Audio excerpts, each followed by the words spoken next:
नमस्कार दोस्तों, हाजिर हैं लेकर फिर एक बार physics in finger tips with Lalit Chaturvedi.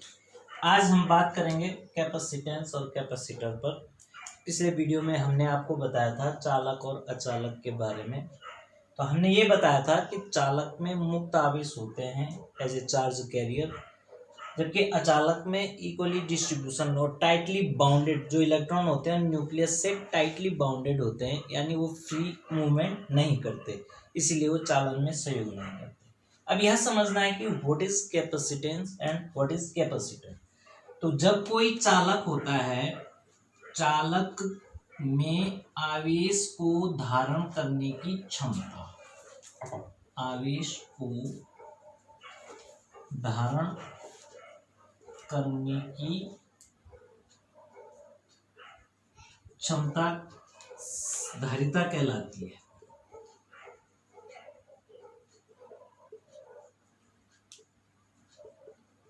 अब इसका संबंध कैसे है ये देखिएगा। कैपेसिटेंस होता है क्या, माना कोई चालक है आपके पास और इसको बाय एक्सटर्नल एजेंट के द्वारा इसको आवेश दे दिया आपने, क्यू आवेश दे दिया। तो जैसे ही इसका आवेश बढ़ता रहता है, इसका पोटेंशियल यानी विभव भी बढ़ता है। आवेश के आने से आपने पिछले चैप्टर में पढ़ा कि कहीं अनंत से आवेश को ला रहे हैं तो पोटेंशियल किसी इलेक्ट्रिक फील्ड में, तो इसके इलेक्ट्रिक फील्ड में मैंने पहला जो आवेश आया इनिशियल स्टेट में, अगर एक चालक रहता है तो उसमें प्लस और माइनस इक्वल होते हैं, क्योंकि एटम के अनुसार नाभिक में प्रोटॉन और कक्षाओं में इलेक्ट्रॉन, तो कोई भी परमाणु अपने आप में क्या होता है, न्यूट्रल होता है। लेकिन एक्स्ट्रा जब इसको आवेश दिया जाता है, तो पहला आवेश जब आया तो उस समय उसका पोटेंशियल नहीं बना, बल्कि उस आवेश के कारण उसका इलेक्ट्रिक फील्ड बना। अब उसके इलेक्ट्रिक फील्ड में दूसरा आवेश लाएंगे हम इन्फिनाइट से, रेफरेंस पॉइंट अगर 0 लेके चले हम उसके सापेक्ष, यानी बहुत दूर से, तो उसमें स्टोर करते चले जाएंगे, तो उनका फिर पहले आवेश के सापेक्ष उसमें एक पोटेंशियल डेवलप होगा, फिर दूसरा आवेश आएगा, इन दोनों का तो एक निकाय बन गया था, फिर नेक्स्ट के लिए एक पोटेंशियल आएगा, और इस तरह से पोटेंशियल में इंक्रीमेंट होता रहेगा। अर्थात जो आवेश Q अगर टोटल आता है तो डायरेक्टली प्रोपोर्शनल टू V, और then we can say Q is equal to CV और C is equal to QV। तो ये जो C है कांस्टेंट, इस कांस्टेंट को कहते हैं हम कैपेसिटेंस ऑफ दिस कंडक्टर, और this is known as capacitance. And from here capacitance का जो बनता है कूलम प्रति वोल्ट, और इसको फैराड कहते हैं, और इसकी जो है माइकल फैराडे के नाम से फैराड यूनिट पड़ी, क्योंकि उन्होंने इस पर बहुत सारे एक्सपेरिमेंट किए थे। यानी आगे आएगा कि डाइलेक्ट्रिक सब्सटेंस जब इसी कैपेसिटर में रखे थे तो उसका एक्सपेरिमेंट भी फैराडे साहब ने किया था, इसलिए इसकी यूनिट को फैराड कहते हैं। और फैराड बहुत बड़ी यूनिट है, इसलिए इसको पिको फैराड या माइक्रो फैराड या मिली फैराड इसमें नापते हैं, न्यूमेरिकल वैल्यू छोटी और यूनिट बड़ी। अब एकांक किसी चालक का एकांक वोल्टेज, यानी एक वोल्ट अगर हम वैद्युत विभव बनाते हैं तो उसके लिए जितना चार्ज की आवश्यकता होती है, if V is equal to 1 तो C is equal to Q, तो आवेश की जितनी गणना होती है वो उसकी धारिता कहलाती है। यानी धारिता किस पर डिपेंड कर रहा है, आवेश को धारण करने पर। तो ये किसी भी कैपेसिटर जो चालक होता है और जिसकी ऊपर आवेश रखा जा रहा है, थोड़ा देर के लिए कैपेसिटर नाम दिया जा सकता है, क्योंकि उसका कैपेसिटेंस की बात हो रही है। अब एक्चुअल में हमने ये समझ लिया कि अमाउंट ऑफ चार्ज जितना जितना बढ़ाएंगे उतना उसकी कैपेसिटेंस, लेकिन इसकी भी एक लिमिट होती है कि कहाँ तक इस पे किसी चालक पे आवेश को धारण करने की एक्सट्रीम क्षमता हो। अगर बहुत ज्यादा बढ़ाते रहे तो उसके क्या इफेक्ट आएंगे, ये बाद में इसको डिस्कस करेंगे। तो यहां से हमने समझ लिया एक पहला सूत्र कि C is equal to Q upon V। Very first formula C is equal to Q upon V। Okay, अब जो संधारित्र होते हैं उनकी रचना कैसे की जाती है, संधारित्र कैसे बनाया जाता है, ये युक्ति है कैपेसिटर, और इसका निर्माण कैसे करते हैं हम, इस पे ध्यान दीजिएगा। सपोज हमारे पास एक चालक है, इसमें अभी न्यूट्रल है, कुछ भी आवेश नहीं, बट बाय मीन्स इसको अगर हम आवेशित करें, अगर किसी मीन्स से इसको हम आवेश दें और यहाँ पर एक स्वर्ण पत्र लगा दें, अगर पहले की स्थिति देखते हैं हम, जब इस पर आवेश नहीं था तो स्वर्ण पत्र जो है पैरेलल थे, दोनों इस तरह से चिपके हुए, लेकिन जैसे जैसे इस पर आवेश दिया ये स्वर्ण पत्र फैल गए, यानी इनके बीच क्या हो गया, समान आवेश के कारण ये दोनों फैल गए, इट मीन्स प्रतिकर्षण हो गया।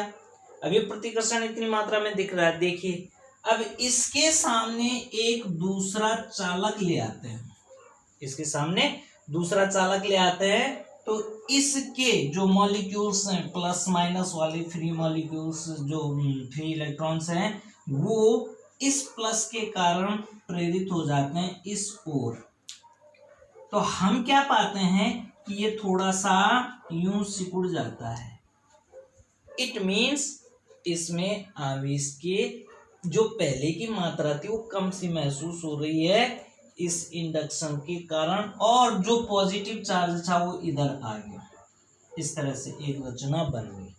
अब हमने क्या किया, इस पे और आवेश डाल दिया और फिर ये इसकी इस स्थिति पर पहुंच जाएगा जो पहले वाली स्थिति थी, यानी आवेश को धारण करने की एक गुंजाइश और बढ़ गई। और एक युक्ति और कर दिया हमने कि इसको ग्राउंडेड कर दिया, ये जो दूसरी साइड का है, तो नेगेटिव तो इधर ही रहेगा प्लस के आकर्षण के कारण, लेकिन ये जो पॉजिटिव चार्ज है ये ग्राउंड से आने वाले नेगेटिव चार्ज को न्यूट्रल कर देता है, और जब इसकी ऐसी स्थिति बन जाती है तो ये फिर सिकुड़ जाते हैं। कौन, ये दोनों फलक होते हैं जो स्वर्ण पत्रिका के, वो फिर सिकुड़न में आ जाते हैं। इसका मतलब इसमें और चार्ज हम डाल सकते हैं। इस तरह से देखो, हमने न तो साइज बदला, न चालकों में कोई परिवर्तन किया, लेकिन युक्ति ऐसी बनाई कि ये चालक और आवेश धारण करते रहे। तो ऐसी युक्ति को जिसमें कोई चेंजेस नहीं करने पड़ते हैं चालक के साइज शेप में, तो युक्ति कहलाती है संधारित्र। और इस प्रकार एक पैरेलल प्लेट संधारित्र का हमने निर्माण कर दिया। क्लियर हो गया? तो जैसे जैसे हम देख रहे हैं कि आवेश को और बढ़ा सकते हैं और बढ़ा सकते हैं, तो जैसे जैसे इसके आवेश को प्लस क्यू और इधर माइनस क्यू आवेश हो गया ऑटोमेटिकली बाय द प्रेरण, तो इनके बीच एक पोटेंशियल इलेक्ट्रिक फील्ड डेवलप हो गया E, और पोटेंशियल डिफरेंस आ गया डेल्टा V। अब इस युक्ति को हम समांतर प्लेट संधारित्र कहते हैं।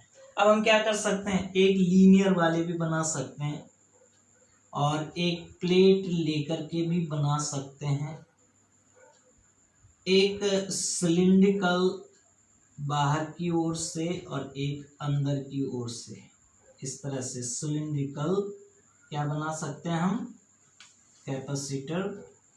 इसको पॉजिटिव चार्ज दिया तो इसको नेगेटिव हो जाएगा, इधर अंदर साइड से नेगेटिव हो जाएगा, बाहर प्लस होगा, उसको ग्राउंडेड कर दिया।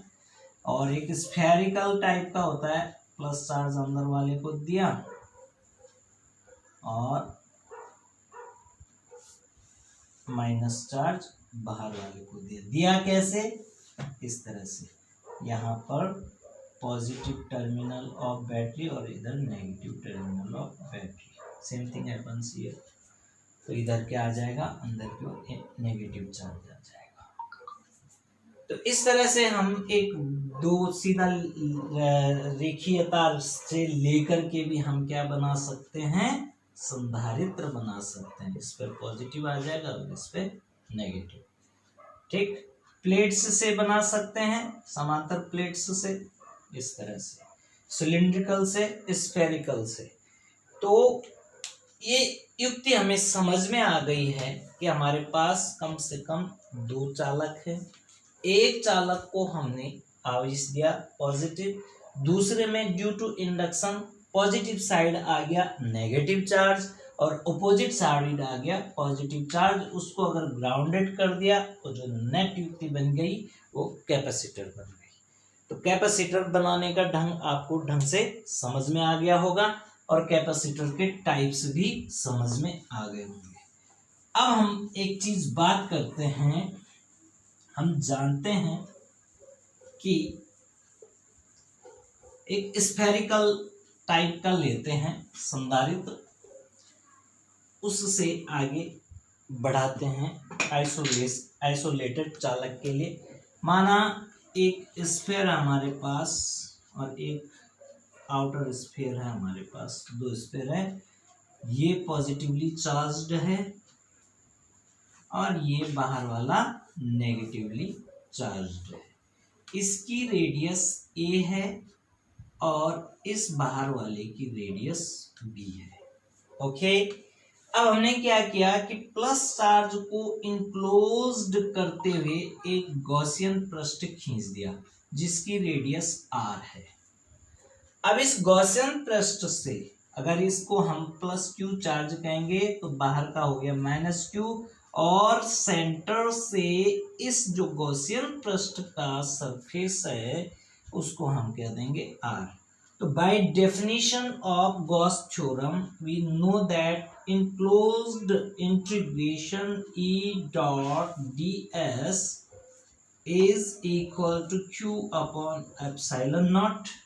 अगर इसकी बात करें तो E integration closed integration of ds is equal to q upon epsilon naught. ये प्लस q जो चार्ज है वो इनक्लोज्ड है गॉसियन पृष्ठ से, तो इसीलिए उसका charge q upon epsilon not हम लिए।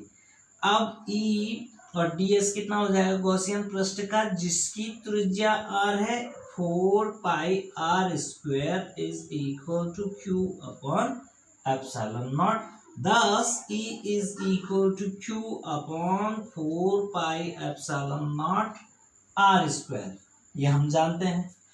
अब आती है कि जब हम बात कर रहे हैं फ्रॉम इस फर्स्ट स्फीयर से और बाहर का स्फीयर सेकंड स्फीयर B जिसपे नेगेटिव चार्ज है और इस पर पॉजिटिव चार्ज है, तो potential difference outer minus initial या नेगेटिव चार्ज और positive charge is equal to line integration of E dot D R minus line integration of E dot D are.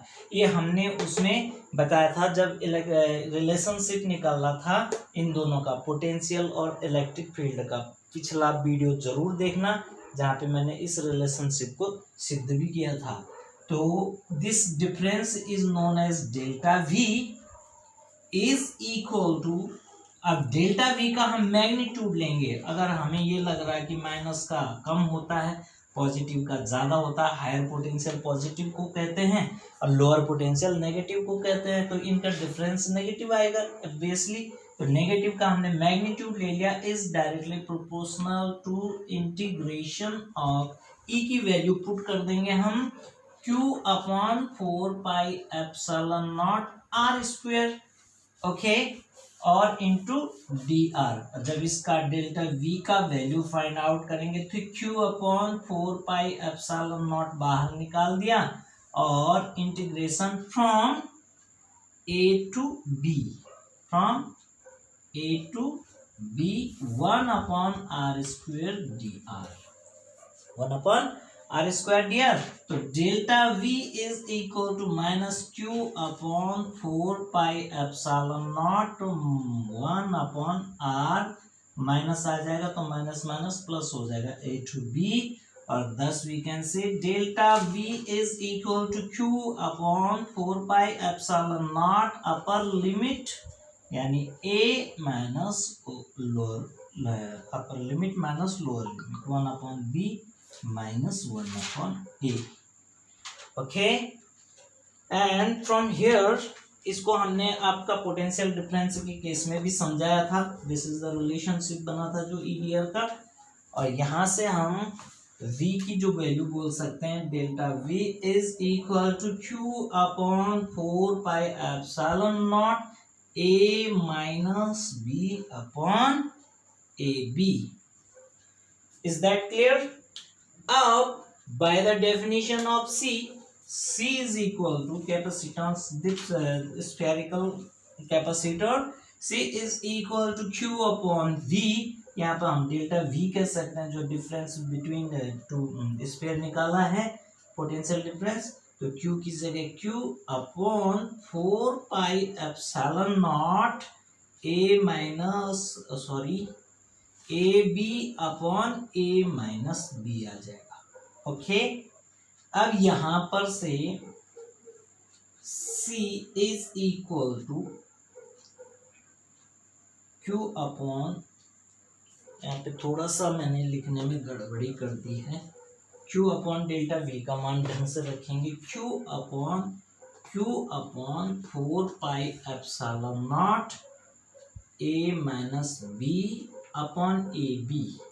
इस तरह से अब ये ऊपर चला जाएगा, Q से Q कैंसिल कर जाएगा, तो 4 pi epsilon naught A B upon A minus B. अब क्या करते हैं, B से इसको डिवाइड कर देते हैं। C is equal to 4 pi epsilon naught A upon B से डिवाइड करते हैं तो क्या बन जाएगा, A अपॉन बी माइनस 1, कुछ इस तरह से आ जाएगा। अब हमने यहाँ पर डेल्टा V का जो वैल्यू निकाला था from upper limit 1 upon B minus 1 upon A, और आर स्क्वायर का हो गया था -2 माइनस +1, इसलिए प्लस हो गया था, ये इंटीग्रेशन से समझ में आ गया था।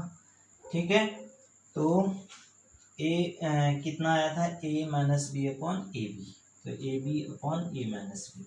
अब हमने क्या किया कि सपोज ये B है नहीं, यानी B इज एट इंफिनिटी, तो ये वाला टर्म क्या आ जाएगा, 0 आ जाएगा, और then C is equal to 4 pi epsilon naught A, यानी आइसोलेटेड एक जो चालक है जो अपने आप में अकेला है, उसके साथ कोई दूसरा चालक नहीं रखा गया है, तो आइसोलेटेड स्फेरिकल जो पॉजिटिवली चार्ज हमने रखा उस पर, तो उसका कैपेसिटेंस क्या आ जाएगा, C is equal to 4 pi epsilon naught A, यानी उसकी त्रिज्या पर निर्भर करता है। जितना बड़ा स्फीयर होगा उतनी बड़ी उसकी धारिता होगी, यानी इसके साइज पे डिपेंड करता है जितना बड़ा आइसोलेटेड का। लेकिन हमने ये कहा ना कि अगर हम बहुत बड़ा नहीं, साइज बढ़ाना नहीं चाहते हैं, तो उस दशा में क्या करते हैं हम, तो एक दूसरी प्लेट ले आते हैं उसके सामने, और उसमें प्रेरण के कारण नया आवेश तैयार होता है नेगेटिव, तो उसका पोटेंशियल डिफरेंस क्या हो जाता है, कम। पोटेंशियल डिफरेंस क्या हो जाता है, पोटेंशियल से पोटेंशियल डिफरेंस कम हो जाता है, नेगेटिव आ जाता है। तो इससे हमने कहा ना कि अगर एक पॉजिटिव चार्ज है और उसके सामने एक सिर्फ चालक रख दिया, तो इसमें क्या आ जाएगा, माइनस। तो जब ये सिंगल था उस समय इसका पोटेंशियल कुछ था, लेकिन अब जब ये नया पोटेंशियल आ गया तो ये नेगेटिव आ गया। तो जब हमने इसका पोटेंशियल डिफरेंस देखा पहले वाला, तो 0, पहले कुछ नहीं था तो 0 माइनस v, लेकिन अब इसका नेगेटिव का भी आ गया, तो नेगेटिव माइनस नेगेटिव v, तो -2v। अगर v का केस देखें हम, तो नेगेटिव ट्वाइस टाइम आ गया, अब पहले में कितना था, सिंगल टाइम, तो नेगेटिव में बढ़ रहा है, इसका मतलब पोटेंशियल कम हो रहा है, और जब पोटेंशियल कम होता है तो कैपेसिटेंस बढ़ जाता है। यहां से इसकी थीम समझनी है। तो नेक्स्ट प्लेट रखने पर या नेक्स्ट जो चालक रख रहे हैं हम उसके बगल में, वो क्या काम कर रहा है, जो पहले का पोटेंशियल है उसको डाउन कर रहा है, और नए आवेश को उतने ही पोटेंशियल तक लाने के लिए हमें क्या करना पड़ेगा, कुछ चार्ज इसमें स्टोर करना पड़ेगा। तो यही काम होता है संधारित्र का, कि वो चार्ज को धारण कर सके, आवेश को धारण कर सके, और ज्यादा। और कोई चीज नहीं बदली, साइज नहीं बदला, कुछ नहीं बदला। और वैसे हमने आइसोलेटेड यानी आइसोलेटेड जो कंडक्टर है, चालक है, उसका हम सिंपल मेथड से भी निकालते हैं। मैंने तो स्फेरिकल संधारित्र से आइसोलेटेड निकाला था। अब डायरेक्ट आइसोलेटेड का कैसे निकालते हैं? आइसोलेटेड कंडक्टर कैपेसिटेंस या कैपेसिटी कैसे निकालेंगे कि सपोज एक गोला लिया, उसकी त्रिज्या a है और इस पर आवेश q है। तो इस q आवेश के कारण इसके पृष्ठ पर जो वैद्युत क्षेत्र की तीव्रता E होगी वो क्या होगी? Q upon 4 pi epsilon naught a square. होगा कि नहीं होगा? होगा। और पोटेंशियल जो V होता है इसके सिरों पर, इस इतनी दूरी पर V equal to Q upon 4 pi epsilon naught a, ये पोटेंशियल आ गया। और C is equal to Q upon V, तो is equal to Q upon 4 pi epsilon naught a। Q से Q कट गए, 4 पाई एप्सिलॉन नॉट a ऊपर आ गया। तो thus we have C is equal to 4 pi epsilon naught a। तो यहाँ पे direct बन गया कि C is directly proportional to a, the radius of sphere। ठीक, तो हमने दो मेथड दिखा दिए आपको। वो इजी है, ये बहुत ज़्यादा इजी है, वो भी इजी है। समझने वाली बात है कि कैपेसिटर से हमने आइसोलेटेड कैसे बनाया या आइसोलेटेड को डायरेक्ट कैसे निकाला। तो ये चीज़ मैं समझता हूँ कि काफ़ी क्लियर हो जानी चाहिए। और हमने कॉन्सेप्ट यहाँ से समझना है कि जितना पोटेंशियल डिफरेंस कम होता जाएगा उतना ज़्यादा कैपेसिटेंस बढ़ता जाएगा। अब समझने वाली चीज ये भी है कि पैरेलल प्लेट कैपेसिटर का कैपेसिटेंस कैसे निकालते हैं। पैरेलल प्लेट कैपेसिटर, समांतर प्लेट संधारित्र, क्या बोलते हैं इसको? समांतर प्लेट संधारित्र। अब इसको समझने के लिए थोड़ा सा हम ये देखेंगे कि माना एक प्लेट ये है और एक प्लेट दूसरी ये है। ये सिंबॉलिकल रिप्रेजेंटेशन भी है इसका कैपेसिटर का। सिंबॉलिकली या तो हम ऐसे शो करते हैं या कुछ इस तरह से भी शो कर देते हैं, इसमें प्लस और इसको माइनस इस तरह से लिख देते हैं। तो these are the symbol for the capacitor. Let us suppose हमने इसको पॉजिटिव चार्ज दिया, इसको नेगेटिव दिया और इसका दूसरा एंड जो पॉजिटिव था उसको ग्राउंडेड कर दिया। और इस एक प्लेट का जो एरिया है A है और इसका भी एरिया A है। इस पर प्लस Q चार्ज है, इस पर माइनस Q चार्ज है। तो ये हो गया हमारा समांतर प्लेट संधारित्र। और separation between them is equal to D। अब हमने क्या किया, सर्वप्रथम इसका इलेक्ट्रिक फील्ड निकाला। अब एक्चुअल में जो इसके फील्ड को समझें अगर हम, तो इसकी जो एजेस हैं यानी साइड्स हैं, इनमें किस तरह का बन जाता है। ये देखो पॉजिटिव, ये तो इसमें इस तरह का फील्ड बनता है कुछ ऐसे ऐसे। इसको हम एज इफेक्ट कहते हैं। क्या बोलते हैं इसको? Side edge, edge defect. और इस इलेक्ट्रिक फील्ड को फ्रिंजिंग इलेक्ट्रिक फील्ड कहते हैं काल्पनिक रूप से। तो देखा जाए तो बीच में कुछ ऐसा बनेगा, जैसे एक प्लेट ये है तो इसका इधर से इसका इधर से, बीच में कुछ नहीं। अब इसी फील्ड को जो कर्व, क्योंकि हमने देखा है कि प्लस से माइनस की ओर कैसे जाता है फील्ड, इस तरह से जाता है कर्व्ड। उसमें जब दूसरा नेगेटिव चार्ज आता है तो अट्रैक्शन के कारण वो कर्व्ड टाइप का बन जाता है। लेकिन हमने अजम्पशन ये करना है कि इसका फील्ड स्ट्रेट लाइंस में है, from plus to minus. Direction of electric field is from plus plate to minus plate. Okay, तो यहीं पर हम एक छोटा सा गॉसियन सरफेस बना दें जिसका एरिया A डैश ले लें। है ना। तो integration of E dot D A dash, अगर इस छोटे से स्फीयर के लिए लें हम, तो is equal to Q dash, इसके अंदर कितना चार्ज होगा, क्यू डैश अपॉन, पहले हम लिख लेते हैं sigma, Q upon epsilon naught. तो इसके इनक्लोज्ड में क्यू डैश है, तो Q dash upon epsilon not by the Gauss theorem. ठीक, अब हमने क्या किया कि ई इस ए डैश बन जाएगा, इसका पृष्ठ जो गॉसियन पृष्ठ खींचा था इस पे हमने ये इसके चनोट, तो E A dash is equal to Q dash upon epsilon naught, और इस ए डैश को अगर मैं यहां ले आता हूं तो क्यू डैश अपॉन ए डैश। तो जिस क्षेत्र में जितना चार्ज है वो प्रति एकांक क्षेत्रफल में उपस्थित चार्ज को हम charge density, surface charge density कहते हैं, पृष्ठ आवेश घनत्व कहते हैं सिग्मा, तो सिग्मा अपॉन एप्सिलॉन नॉट। और जो संपूर्ण पृष्ठ के लिए बनेगा, जाहिर सी बात है, वो भी क्या बनेगा, E is equal to sigma upon epsilon naught, यानी सिग्मा को बोलते हैं कंप्लीट आवेश और इसका एरिया ए हो, तो sigma E is equal to Q upon A sigma epsilon not.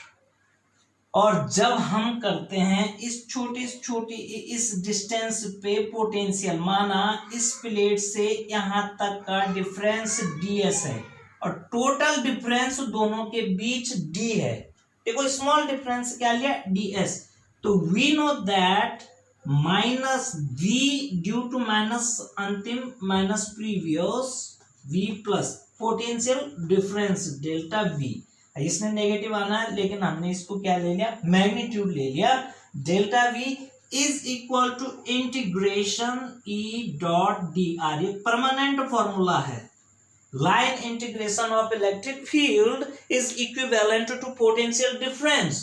अब जब ये चीज हमने देख ली तो इससे हम क्या करेंगे, E डॉट डी आर का E का मान तो रख देंगे हम Q upon A epsilon naught, तो delta v is equal to Q upon A epsilon naught, और ये जो इंटीग्रेशन dr है ये कहां से कहां तक लिया हमने, प्लस चार्ज से माइनस चार्ज, और प्लस चार्ज से माइनस चार्ज, तो हमने अभी यहाँ पर जो प्लेट बनाई थी प्लस चार्ज से माइनस चार्ज वाली प्लेट के बीच का सेपरेशन d है, तो ये कितना आ जाएगा, d आ जाएगा, तो delta v is equal to Q D upon A epsilon not.